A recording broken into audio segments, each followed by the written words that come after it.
The stage when you're going to install your control box if you have LEDs. There are two control boxes. One is PX293, that's for your RGB lights. The other one is PX292, and that is for your warm white lights. These come separately with their own remote and the control box. The control box has four main cables.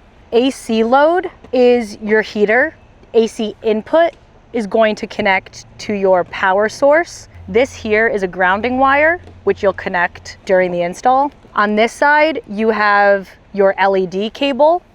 You'll notice that there are 4 prongs if it's RGB, 2 prongs if it is warm white, and then you have your motor cable here. This cable is a USB-C cord. It's for future accessories. You don't need to worry about it.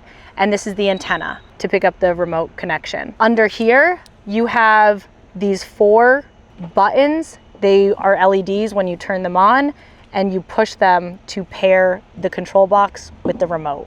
All right, this is where the cable is going in so that you can connect your control box. Your control box is gonna go into the beam that is to the right of the motor.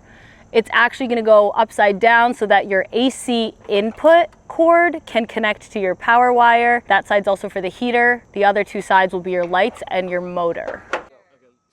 Make sure to connect the grounding wire by feeding the yellow-green wire through the hole in the beam. Loosen one of the existing screws a little bit, place the end of the grounding wire under the head of the screw, and then tighten again.